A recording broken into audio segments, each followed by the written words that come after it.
රාජකීය විද්‍යාලයේ නියෝජ්‍ය විදුහල්පති විදුර පුෂ්ප කුමාර මහතාට සහ පානතුර ශාන්ත ජෝන් ජාතික පාසලේ නියෝජ්‍ය විදුහල්පතිනි චරිකා ධනංජලී මැතිණියට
මහා ක්‍රිකට් තරගයට සමගාමීව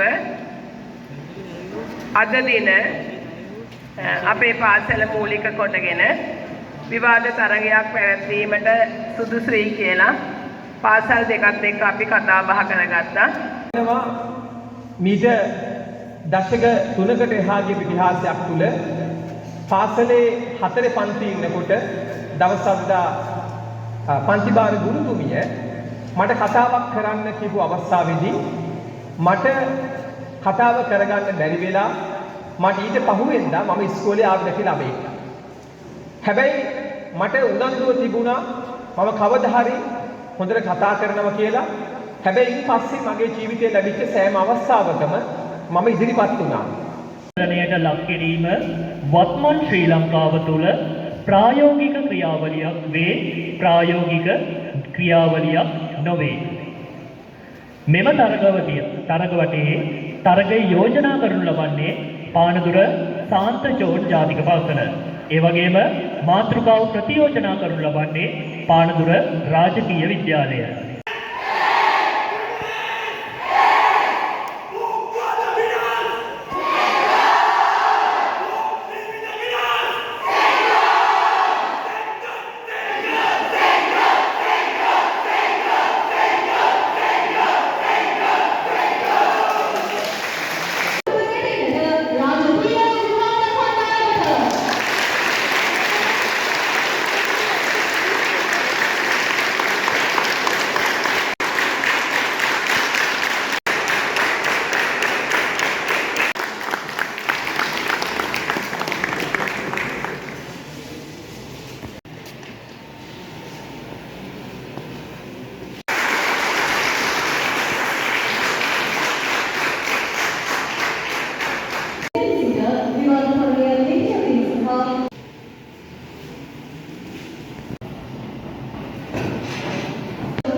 කියන එකත් ඔච්චර ලොකු කතාවේ වාස්තාව ඒකත් හරියට